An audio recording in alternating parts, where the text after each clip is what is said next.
During the funeral of my son, I checked the pet camera and, to my astonishment, found my husband and my son's wife in the midst of an affair in the bathroom at home. I hurried home to see it for myself, and their conversation reached my ears. But is this okay? Doing this in the middle of Steve's funeral? It's fine. He was obedient and cute, like a pet dog. Really? What a terrible wife. Danny, you're no better, being a father and all. Let's both happily go to hell together. The two got excited and started the second round. My daughter-in-law's shameless voice echoed, and I backed away, covering my ears. Oh no, disgusting. I inadvertently muttered those words. I bit my lip so hard it almost bled, swearing revenge on my husband and daughter-in-law.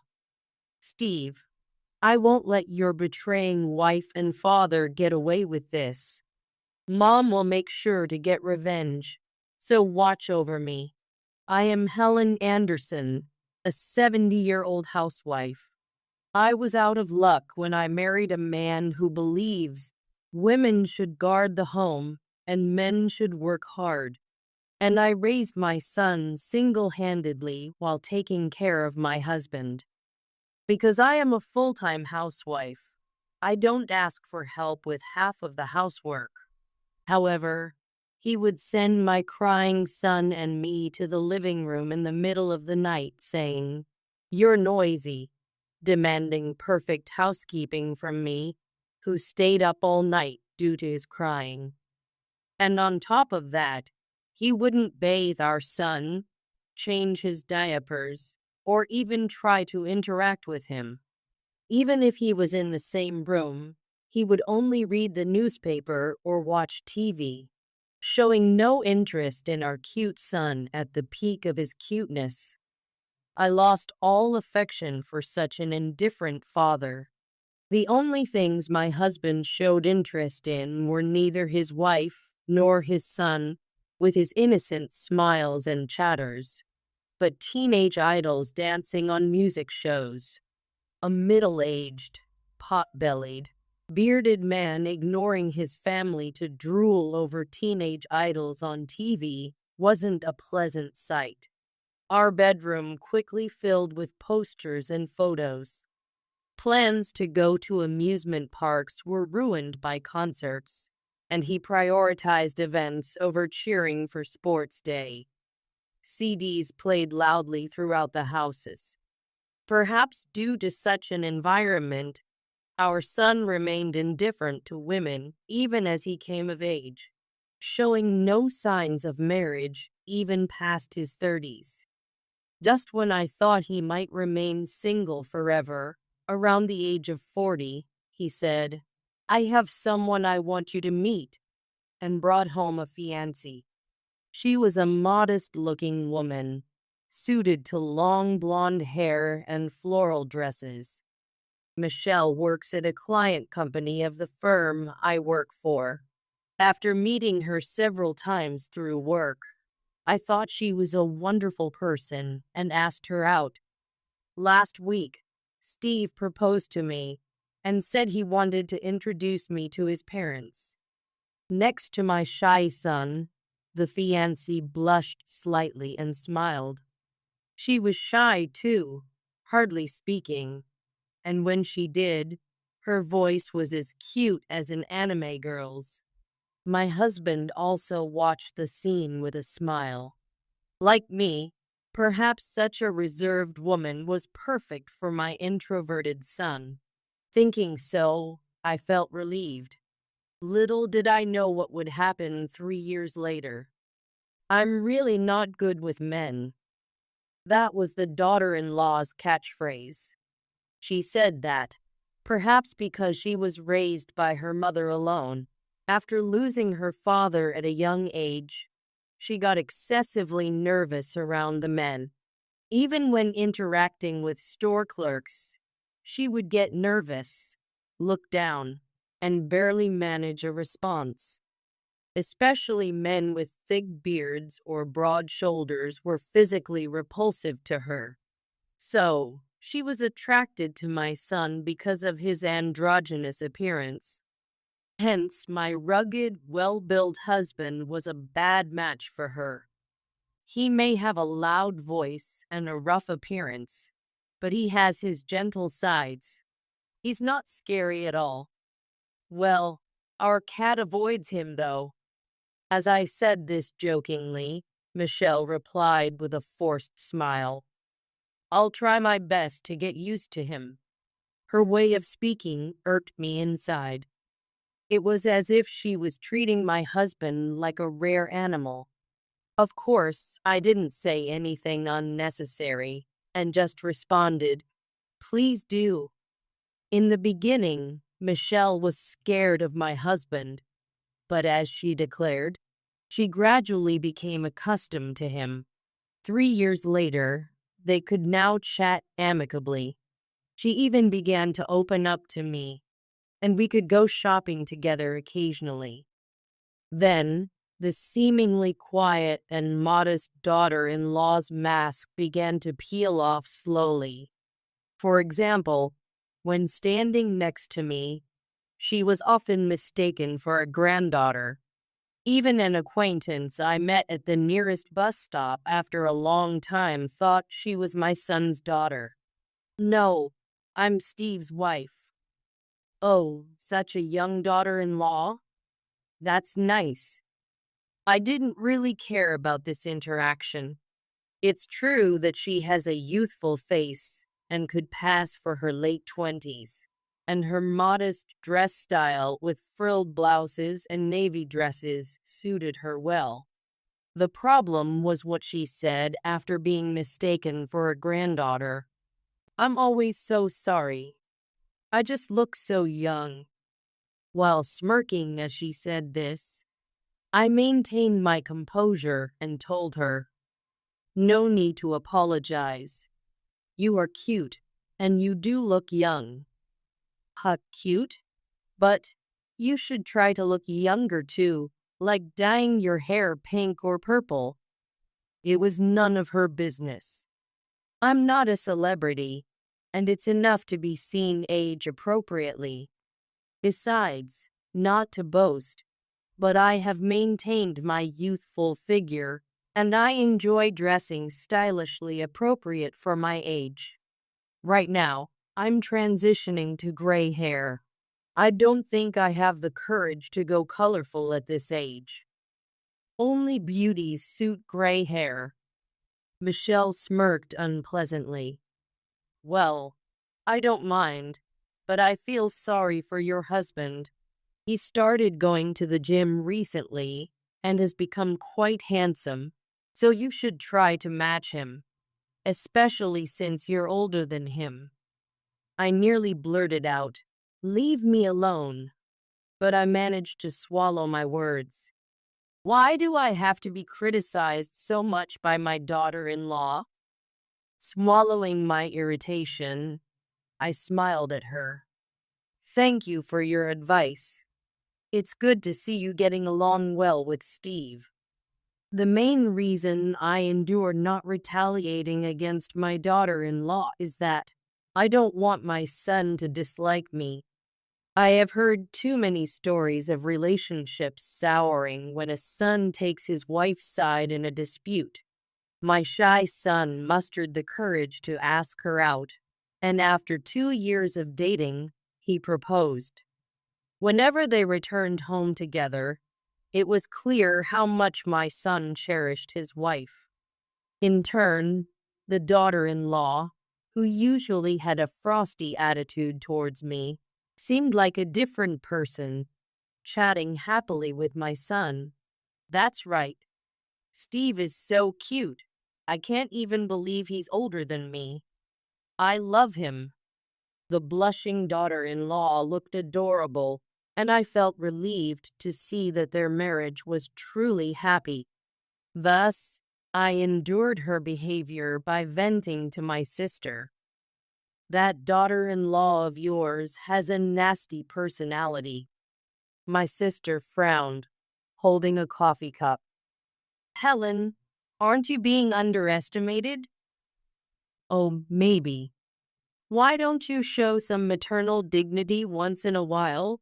At this rate, Steve will be under her thumb. My sister, who divorced after 10 years of marriage and remained single, had no children. Therefore, she had always doted on my son as if he were her own child. She was even happier about his marriage than I was. It would be nice if they had a grandchild. Yes, but they seem happy just the two of them, so I'm keeping my opinions to myself. Upon hearing this, my sister smiled gently. Even though I had grievances with Michelle, I was living a calm life until one day, after finishing shopping at the supermarket and heading home, I received a rare call from her. Mother, something has happened to Steve. She cried out and choked on her words. What happened to him? Where are you now? The police. Later, my husband and I rushed to the police station and were confronted with the lifeless body of our son in the morgue, leaving us speechless. We were informed that the cause of death was a stroke. My son's pale face looked as peaceful as if he were sleeping. As Michelle and I were in a state of shock, my husband took out his cell phone. He called the funeral home and church we had arranged for his own parents' funerals, set the dates for the wake and funeral, and had our son's body transferred to a ceremony hall near our home. At times like this, my calm and composed husband is incredibly dependable. We notified relatives, and it was decided that the wake would be the next day and the funeral the day after. Even during the wake, I felt as if my son might start moving at any moment, so I couldn't leave his coffin. Michelle seemed to feel the same, kneeling beside the coffin and weeping profusely. My sister, brother, and other relatives thoughtfully left us alone, allowing my husband, daughter-in-law, and me to surround the coffin and tearfully reminisce about our son. As morning came and the funeral began, listening to the sermon slowly brought the reality of my son's death into focus. It seemed like just the other day we had talked on the phone. His gentle voice still echoed in my ears, yet I could never hear it again, which felt unbelievable. My heart felt constricted, and tears flowed freely. Amid the sniffles rising around the room, I cried louder than anyone. Since there was time until the departure for the burial, we were to wait in the room. Suddenly, worried about our cat, which had been left alone since last night, I launched the pet camera app on my cell phone. Oh, you installed a pet camera? My sister, sitting next to me, asked with interest. Yes, Evelyn. It's convenient to check on it with my cell phone. I'm always worried if it's doing well. Danny just went home. Maybe he's playing with the cat. I wonder. Our cat doesn't warm up to him at all. While laughing, I looked at my phone and froze. Forgetting to breathe, I stared at the screen. Instead of a charming scene of my husband playing with the cute cat, it displayed my daughter-in-law and my husband entwined naked. The bathroom door and washroom door were wide open, and they were in the midst of an affair, broadcast live without their knowledge through the pet camera installed in the hallway. Standing up with the cell phone in hand, I spoke to my sister with a trembling voice. Evelyn, I need to go home for a bit. Danny went back to get something he forgot, so there's no car. Will you take the bus? Yes, I'll do that. I rushed out of the funeral hall. I caught a bus that just arrived, enduring the agonizing ride, and as soon as I got off at the stop, I ran. I quietly unlocked the front door, climbed the stairs, caressed the cat purring and rubbing against my legs, and tiptoed to the washroom. Unlike earlier, the washroom door was closed, but they seemed to be frolicking with the bathroom door open. Their inappropriate gaiety reached the hallway. "No, Danny, don't touch me there. Michelle, your skin is so smooth. Nothing like my wife's. After all, younger women are definitely better. Danny, don't compare a 70-year-old crone to a 35-year-old. But is this okay? Doing this on the day of Steve's funeral? It's fine. I told you, I married Steve because I fell in love with you at first sight. He was obedient and cute too, like a pet dog. Really, what a terrible wife. Danny, you're no better, being a father and all. Let's both happily go to hell together." The two got excited and started round two. My daughter-in-law's inappropriate voice echoed, and I backed away, covering my ears. "Oh, number disgusting," I muttered involuntarily. My love for my husband had long since cooled. Thus, hearing the sounds of him frolicking with her in the bathroom, I felt no jealousy. Instead, I was filled with disgust at what they were doing on such an important day. Above all, I felt a hatred-like emotion due to their worst form of betrayal against my beloved son.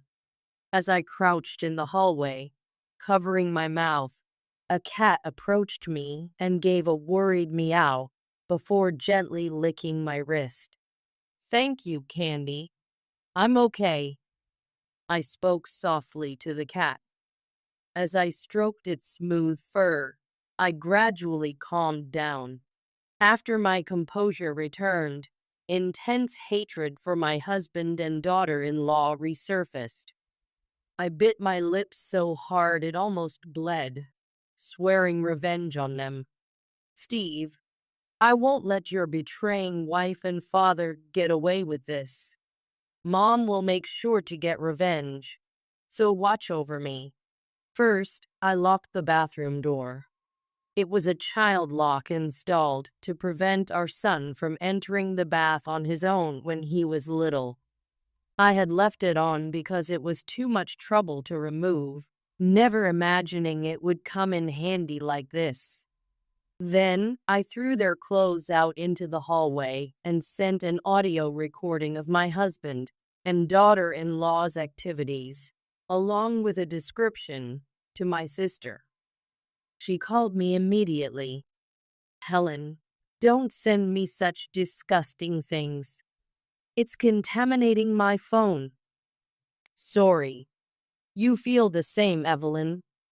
I couldn't help but laugh. "Your husband and daughter-in-law are the worst. What are they doing during Steve's funeral? They must be out of their minds." "Exactly. That's why I'm going to punish them." My sister laughed heartily when I explained my plan. "Leave it to me." "Thanks, Evelyn." After hanging up, I sighed. I don't even have time to immerse myself in the grief of losing my son. After a while, my sister arrived at the house with our brother and my husband's siblings. The relatives, dressed in mourning clothes and gathering in the living room, wore puzzled expressions. "Helen, why are you calling us to the house when the departure is soon?" "I'm sorry for the inconvenience. Here's why." As soon as I turned on the mobile app, the moans of my husband and daughter-in-law filled the living room. "Oh, It's disgusting no matter how many times I hear it. I had turned the camera's volume to maximum, so it was quite impactful. The relatives' faces changed, and murmurs spread among them. My brother hesitantly asked me, "Helen, that's Danny's voice, right? Is the other person Michelle? I'll take you near the scene." I opened the living room door and led the relatives. They followed me with anxious faces. Since I had left the bathroom door open, the echo of the two voices was clearly audible in the hallway. The relatives grimaced and exclaimed in disgust. This is true. What are they doing during a funeral? They are hopeless. Steve has just passed away. This is unforgivable. Such people, we should disown them. Hearing the commotion, the two stopped their act and whispered to each other before trying to open the bathroom door. Huh? It won't open. Helen, you're there, right? Open it for us. Okay, I'll open it. The moment I unlocked it, the door swung open. My oblivious husband and daughter-in-law came out of the washroom, not even trying to cover themselves, completely naked. Really, this childish prank is, whoa. Danny, what's wrong? Ah! The two screamed and turned their backs to us. No, I don't need to see such an unsightly rear.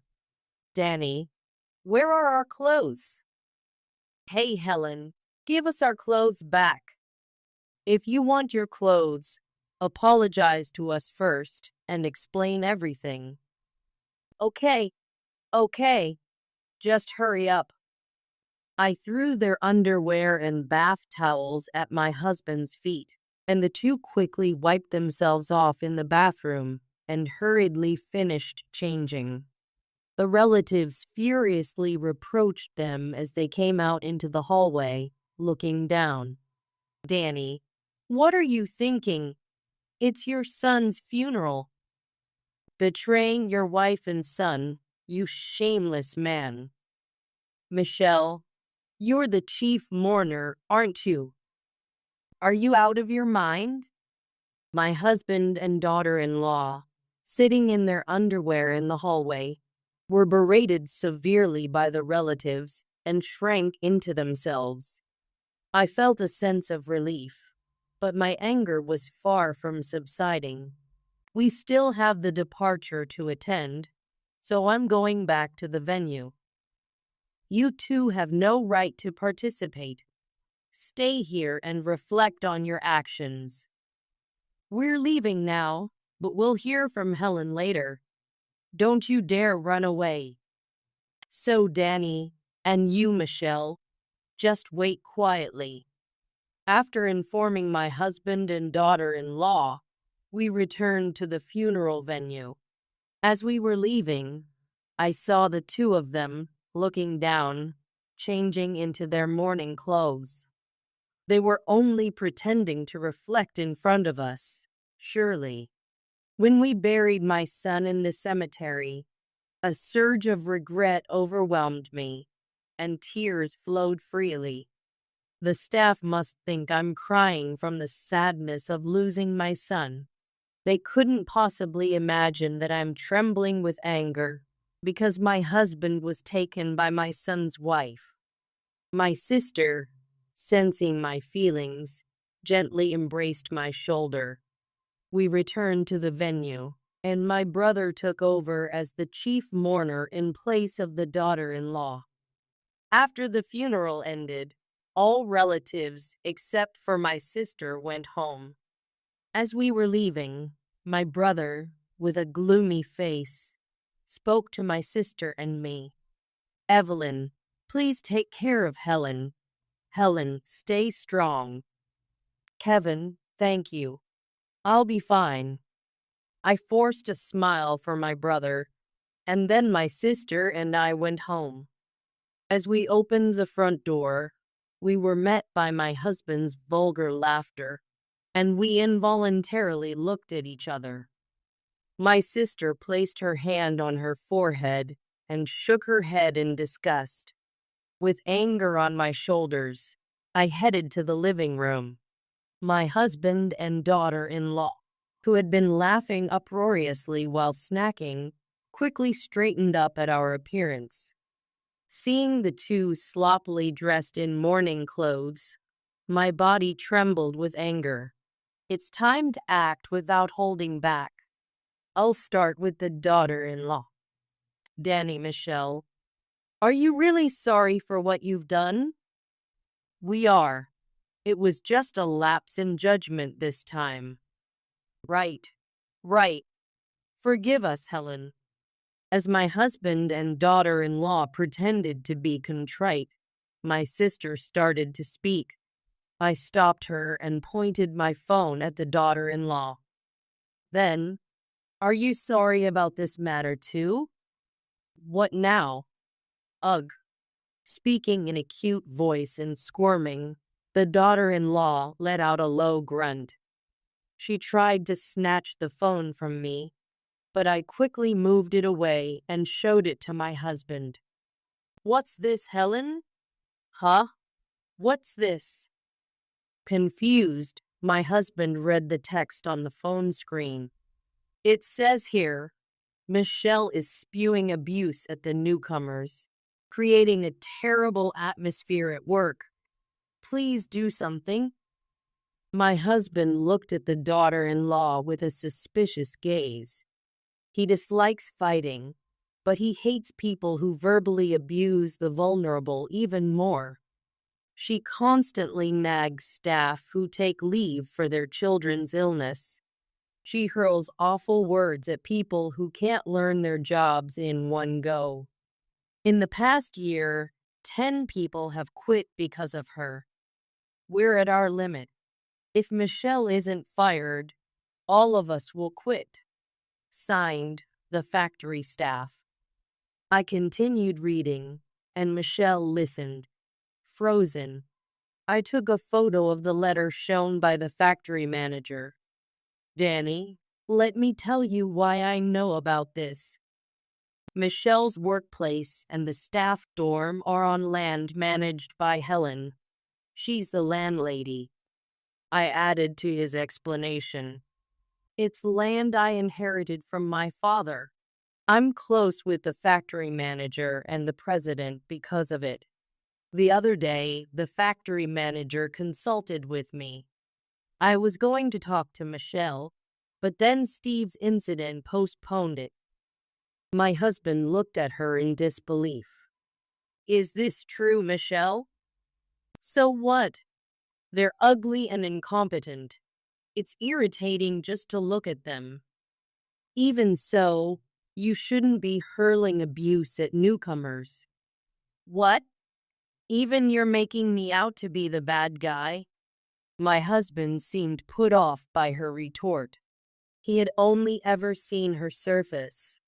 He probably didn't know about the frequent snide remarks she had made towards me. Now, it's my husband's turn. I'm disappointed, Michelle. I can't believe you would speak like that at your part-time job. As he crossed his arms and looked down on her, I thrust a bank statement pulled from the chest at him. You're one to talk, acting all high and mighty. My husband's face turned pale as he looked at the page I showed him.